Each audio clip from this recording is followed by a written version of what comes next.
Mesdames, Messieurs, peuple congolais, pourquoi le dictateur Denis Sassou Nguesso temporise-t-il avec le FMI et le général Jean-Marie Michel Mokoko? D'abord, pourquoi le dictateur Denis Sassou Nguesso temporise-t-il avec le FMI? Vous le savez que si ça ne dépendait que de Madame Christine Lagarde, la directrice du Fonds monétaire international, la française, je pense que le dictateur Denis Sassou Nguesso aurait déjà eu son pécule auprès du Fonds monétaire international et surendetté davantage le Congo-Brazzaville et voit hypothéquer encore pour des années le Congo-Brazzaville. La dette publique du Congo, c'est-à-dire la dette privée de Sassou et d'Nguesso, transformée en dette publique, s'élève officiellement actuellement à 120% du produit intérieur brut. Mais en réalité, elle serait autour de 200 à 230% du produit intérieur brut. Vous imaginez les dégâts occasionnés pour les générations du présent et à venir. Mesdames, Messieurs, oui,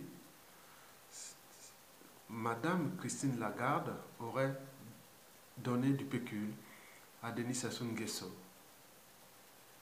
Mais pourquoi ils n'y parviennent pas? Voilà, c'est ça. Pourquoi elle n'y parvient pas? Parce que le problème, c'est Donald Trump, les Américains. Vous savez que Donald Trump, ce n'est pas un politicien. C'est d'abord un chef d'entreprise. Mais quand il voit les comptes du Congo-Brazzaville, et surtout comment les richesses du Congo étaient gérées par ce monsieur Sassou Nguesso, lui, en tant que chef d'entreprise, s'est dit non, c'est pas possible. On ne peut pas laisser gérer une entreprise par ce genre d'individus. On n'est même pas au Moyen-Âge. Sa gestion ne correspond même pas aux standards économiques internationaux. Et là, non, on ne peut pas laisser les comptes d'un pays à ce type d'individus et de régime politique. Et c'est pourquoi, quelque part, c'est les Américains, Donald Trump, qui bloquent l'aide substantielle du FMI au dictateur Denis Sassou Nguesso. Bien entendu, le dictateur n'a jamais changé de modèle économique. Oui, il a toujours vécu sur la rente pétrolière et que ce pétrole qu'il a toujours géré de manière opaque et bien d'autres ressources comme le bois, le minerai et compagnie. Donc, il n'a jamais changé de méthode. Donc, aller se rendetter encore un pays comme ça, bon, non, c'est pas possible. Bon, deuxièmement, il y a le problème de la Chine. Vous savez que nous avons une grande dette avec la Chine.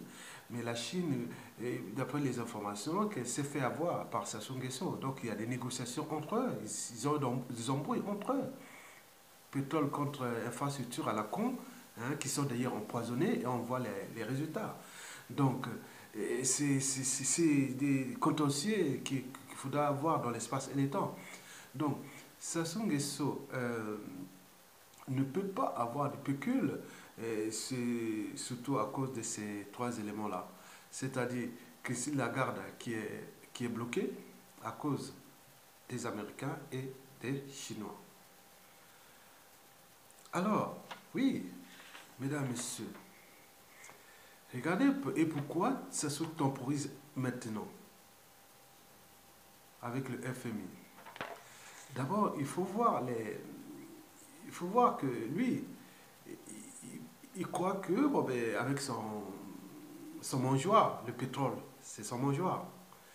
Il croit que aujourd'hui le baril du pétrole, la production du Congo est estimée aujourd'hui autour de 280 000 barils par jour. Il me semble que d'ici la fin de l'année, elle pourra passer au-delà, c'est-à-dire autour de 300 à 380 barils par jour. Bon, donc Sassou sait que bon, il y aura une marge de production énorme et donc il cherche à négocier les contrats pétroliers suite à cette production et donc c'est la banque France Afrique Lazare France qui aurait ou la branche franco-américaine qui aurait la charge de négocier la dette du Congo et pour qu'il puisse lui avoir une marge de manœuvre de 2 milliards de dollars. Mais c'est une goutte d'eau parce que comment Sassou Nguesso n'a pas pu gérer l'abondance. Mais comment pourra-t-il gérer la pénurie? Rien du tout, que dalle. Et donc, il cherche à négocier autour de 2 milliards de dollars. Et vu la production qui risque d'augmenter, mais lui tient compte aussi du baril de pétrole à 60 dollars. C'est des hypothèses vraiment un peu superflues, mais il tient. Mais avec ces deux indicateurs-là, déjà la production du pétrole qui va augmenter, il va négocier les contrats pétroliers. Bon, donc, pour lui faire sortir une marge de manœuvre de 2 milliards de dollars. Mais les négociations peuvent être longues. Est-ce qu'il pourra réussir? Au cas où il réussit, c'est d'abord pour lui bon, des moyens pour acheter davantage la conscience mondiale, pour qu'il reste là au pouvoir. Il ne sait pas faire de la politique. Il a toujours fait que l'achat de conscience et la corruption. Et deuxièmement, avec ses pécules, il pourra faire la politique des ventes au niveau des fonctionnaires, des salariés, de tout ce qui est un peu de l'économie, les administrations, même si les conditions de vie sont exécrables et les Congolais ne bougent pas. Donc c'est le problème. Donc, Sassou Dega ne tient pas de la condition sociale, mais il faut dire que Sassou cherche l'argent, il est un peu gentil avec le peuple congolais, parce qu'il cherche l'argent pour leur donner un peu de miettes, mais eux, ils ne sont pas capables d'arracher leur liberté, dignité et récupérer leur pays. Sinon, ça se saurait. Donc, Sassou vient avoir ce pécule-là déjà pour l'achat de conscience, pour la politique de vente, et surtout le plus important, où il se trouve ses priorités, sa sécurité, et tous les moyens de nuisance ou de répression. Oui, il faut entretenir la logistique, il faut une autre logistique de répression parce qu'il a tout compris que sans la violence, la barbarie et le terrorisme d'État et compagnie, le régime ne peut pas survivre. Donc il maintient les moyens, il cherche les moyens pour financer cette logistique de répression. N'oublions pas les ressources humaines liées à cette répression, notamment les mercenaires. Donc il faut payer les sociétés de mercenaires, il faut payer sa garde prétorienne, la police politique et son armée clanique. N'oublions pas leur train de vie, parce qu'ils ont besoin aussi de ce pécule-là. L'État congolais, c'est eux, c'est leur appartient, c'est leur propriété privée maintenant. Ils s'en est accaparés. Bon, donc, vous voyez, mesdames, messieurs, oui, Sassou Nguesso temporise avec le FMI. C'est d'abord protéger ses proches parce qu'au vu des scandales de détournement qui se sont passés, donc il faut gérer ça. Et tant de condamner tous ceux qui sont à la périphérie du cercle et protéger le premier cercle, dont son enfant Kiki et son neveu Jean-Jacques Bouya et ses neveux, tout ça, qui ne peut pas aller en prison, mais les autres autour du cercle du clan, ils peuvent aller se sacrifier pour eux. Donc, bien sûr, il y a eu beaucoup d'emprisonnement des noms bien cités, mais eux, ils ne touchent pas le bloc familial, donc ça, rien à faire. Donc, ils cherchent à protéger ça parce que c'est pour les besoins. Ils pensent l'avenir parce que s'ils sont condamnés, ils sont fouillés aussi parce que le but de Sassou Nguesso est de mettre, c'est la dynastie qu'ils pensent faire. Voilà, donc vous voyez déjà ça. Donc c'est stratégique. Mesdames, Messieurs, oui, vous l'aurez compris. Donc, oui, pourquoi le dictateur Denis Sassou Nguesso temporise-t-il après avec le général Jean-Marie Michel Mokoko? Ben oui, Bon, donc, il souhaite d'abord organiser le procès contre Jean-Marie Michel Mokoko, c'est-à-dire les procès de l'État Sassou Nguesso contre l'État congolais. Le procès de son prisonnier personnel. Mesdames, Messieurs, oui, après avoir condamné, d'après les informations qu'on a déjà, il semblerait qu'il aurait voulu être condamné à 10 ans. Mais comme il a déjà passé 2 ans de prison de manière illégale, donc on va le faire 8 ans. Bon, vous imaginez. En réalité, bon, après ça, bon, Sassou Nguesso cherchera soit à demander à Jean-Marie Michel Mokoko d'être exilé à l'étranger ou pour aller se soigner ou même ou rester tout simplement en prison s'il ne veut pas. Et il est certain, il est sûr que le dictateur va le tuer à petit feu parce qu'il y a eu déjà 2 tentatives d'assassinat. Et n'oublions, comme on dit, jamais 203. Donc il cherche tous les moyens de l'assassiner. Et pour cause. Parce que pour lui, si Mokoko meurt, oui, là, voilà, je deviens le maître du Nord. Il restait le pin, il a regardé dans tout le Nord, il reste que lui. Donc si Mokoko meurt, bon, lui, il croit être le maître du Nord et souder encore le Nord autour de lui parce que Mokoko, c'est l'épine Damoclès, c'est sur voilà, les talons d'Achille de Sassou Nguesso. Et comme si le pays là, le Nord et le pays, tout ça n'existait que lui. Donc sans lui, il n'y a personne. Donc tout se passe à la casserole, tombe comme des quilles. Et c'est ce qu'il est en train de faire d'ailleurs. Il va d'ailleurs leur essayer de l'assassiner. Et c'est pourquoi les réseaux s'inquiètent que d'ici, si on dépasse 2018, Mokoko c'est fini. Mokoko c'est fini après 2019. Donc il va le condamner après, le reste sera géré pour l'assassiner. Et donc, ce que les gens s'inquiètent, en réalité, c'est un piège. Un piège parce que, avec les merdes que Denis Sassou Nguesso a fait dans le pool, début 97 jusqu'à nos jours, et aussi d'abord les Nibolek, avec les opérations Mouebara 1, 2, 3, et tous ces trucs-là, et aujourd'hui la guerre du pool, n'oublions pas ce qu'il a fait avec Okombi Salissa, et dans les plateaux avec Turou, avec ça. Mais maintenant là, il y a la crise dans la cuvette, Mokoko meurt, et donc on ne va pas rester à créer des incantations, mais ça rentre dans les contentieux historiques.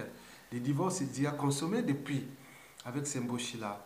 Mais qui ne dit pas qu'une situation pareille comme il l'a fait sur Mokoko, et aussi contre les autres clans et autres dans le pool et ailleurs, ça ne pourra pas revenir sur son clan. Et donc, moi, je suis là comme un lanceur d'alerte, un éveilleur de conscience. Mais je vous informe que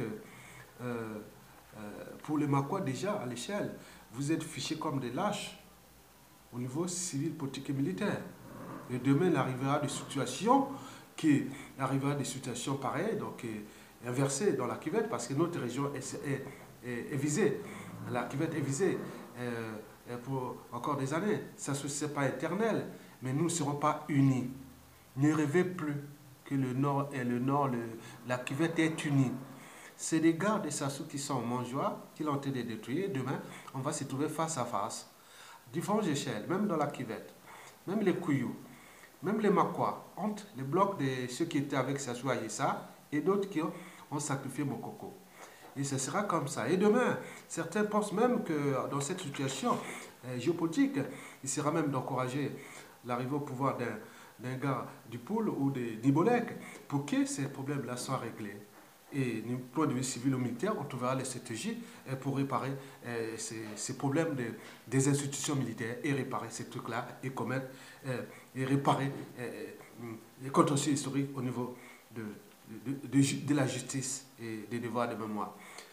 Donc, en fait, la situation de Mokoko va être très difficile. Il ne fut pas abandonné par le peuple, mais par la classe politique, sachant qu'au Congo, en Afrique, avant d'être acteur, homme politique, on est avant tout d'appartenance tribale. Et si les Makwa aujourd'hui l'ont abandonné, et que ce qui se dessine, qui est aujourd'hui là, je ne sais pas quel Makwa, hors moi, et d'autres qui sont en coulisses, qui agissent, qui pourra dire encore, et voilà, qu'il est arrivé ceci. Non, ça sera du caviar, des sujets d'amalgame, et même du négationnisme, et même d'indifférence totale. Je pense que c'est ce qui pourra arriver dans la cuvette en fonction du temps. Parce que la cuvette, c'est pas grand-chose aujourd'hui. C'est pas uni, ils sont uniques autour de Sassou. Sassou plus là, c'est fini, c'est fini. Vous n'avez pas trouvé quelqu'un qui était là, il devait unifier et trouver ces équilibres-là du passé d'il y a des Sassou et tous ces crimes qu'il a commis dans le sud et trouver les justes équilibres pour avancer. Mais si vous les sacrifiez maintenant, je ne sais pas comment un garde Makwa pourra venir dire « Ah tiens, tiens, tiens ». Non, arrêtez, fermez votre bouche et c'est comme ça. Vous êtes des esclaves des Sassou et des Nguesso, point barre. Et demain, dans le cas des contentieux, il arrivera des choses, personne ne parlera parce que quand on arrive, qu'est-ce qui nous arrive? Non, c'est le passé, c'est le passif. Parce que rien ne se crée, rien ne se perd, tout se transforme. Cela veut dire que des choses déjà existantes peuvent se combiner et se séparer de nouveau. Cela veut dire qu'au sein même de la cuvette et même des Makwa, il y a des gens qui vont même accompagner ces règlements de contentieux historiques, que ça soit foutu dans le sud, notamment dans le pôle et dans les plateaux et aussi dans les Nibolèques pendant les guerres de 97 à nos jours. Et ça n'est pas encore clair, il y a des bouillies de fond. Il y a des gens qui ont envie de régler ces problèmes-là. Ça va être réglé. Et donc, comme rien ne se crée, rien ne se perd, nous pourrons nous retrouver à l'échelle de Makwa, arrêter les émotions. Je parle pourquoi, tu reviens sur Makwa. Parce que la situation que subit le général Mokoko, le président élu du peuple congolais, par le peuple, étant donné que nous avons cette géopolitique et aussi des réalités culturelles. Avant d'être acteur politique, au Congo, on est avant tout d'appartenance tribale. Et les Makwa ne l'ont pas aidé, ne l'ont pas accompagné. Le peuple Makwa, oui, mais les cadres politiques et civils et militaires, rien du tout. Et demain, ça changera. Qu'est-ce qu'on va dire? D'ailleurs, peut-être, certains même intellectuels, autres Makwa, ils pourront m'accompagner des situations similaires qui se soient faites dans le sud, dans notre sous-région. Donc, il faut comprendre que la fin de ça sera à la fois dure et passionnante pour tout le monde. Et au final, ceux qui n'ont pas pris le risque et la responsabilité de le dégager maintenant, au moment où il se prépare pour condamner le général Mokoko et l'assassiner par la suite. Bon, personne ne dira oui, c'est qu'il n'était pas au courant. Mais le mal est déjà fait, surtout au niveau national aussi. Je ne sais pas comment on pourra s'entendre sur un projet commun après que ce soit assassiné Mokoko ou qu'il soit malade, qu'il ne peut plus... et voilà, le mal est consommé. N'oublions pas aussi que Sassou ne sera peut-être plus là et nous allons s'entendre par hasard pendant les premières, deuxième, troisième ou cinquième année comme ça. Non, non, non. Ça sera une situation difficile. Donc il faut trouver ces équilibres et voir les gens qui ont des principes et des valeurs, les gens qui sont sains, les gens qui sont ça, on pourra se regrouper autour de ces gens-là, les graines de Mokoko aussi qu'il a dit à s'aimer, et d'autres figures historiques du Congo. Bon, donc, il faut vraiment penser ça, parce que avec ces gens-là, nous devons écarter tous ces mauvais, et tous ceux qui seront tout là pour graviter, parce que cette situation des morts et du pays enfoncé, autres, ça va être une poudrière. En réalité, nous sommes déjà en présence d'une poudrière qui est déjà annoncée. Donc, je ne suis que là un lanceur d'alerte qui donne ses points de vue autres pour alerter, éveiller la conscience des uns des autres. En réalité, Sassou se bat pour sa survie, se bat pour soit transmettre son pouvoir au niveau de sa dynastie et de sa famille. Mais en réalité, il ne peut pas, parce que c'est quand même un pays, il y a aussi cette géopolitique et aussi l'opinion internationale, les enjeux de puissance, les contradictions et autres. Donc, il ne peut pas. Il y a aussi, ils ont encore une petite âme, une partie de l'âme et de conscience. Donc, il y a des choses qu'on ne peut pas. Mais en réalité, ça soit déjà foutu. Le pays est foutu. Donc, si on ne prend pas de responsabilités, et maintenant, d'ici fin 2018, au-delà, c'est terminé. Ça serait déjà son pécule, aura tous ces moyens-là et qui permettent de s'entretenir toutes ses forces au-delà de 2021. Parce que, qu'est-ce qui se passe? Ça sont en train d'ajouter des crises aux crises, des agendas aux agendas. Et donc, il y a des intelligences, il y a des stratèges, il y a la matière qui cultivent ça. Donc vous voyez qu'à chaque fois, il y a une crise là. On gère ceci. Il y avait des problèmes. On a eu coup d'État constitutionnel. On arrive aux élections présidentielles anticipées. Hold up, on commence à chanter hold up. Après, il crée la guerre dans le pool. Et avec les problèmes de Toumi, il va massacrer tout un peuple à cause d'un individu. Et c'est pour créer toujours, c'est ça. Maintenant, là, on passe maintenant, on veut parler de dialogue. Bon, la condition. Donc, ils cherchent d'autres crises à ajouter au fur et à mesure. Et donc, bientôt là, nous allons être dans le dossier de Mokoko, après faire la diversion, et à côté, ils cherchent d'autres. Donc, ça ne s'arrête pas. Et c'est déjà ça, la clé de demain. Si ça de gérer ces gens-là, et ce sera aussi demain de créer des crises sur ces gens-là. Et pour qu'ils pensent qu'à faire ça en même temps, on donne les conditions de vie au peuple et en les neutralisant, c'est mauvais. Donc, vous voyez déjà, ces situations vont être très compliquées.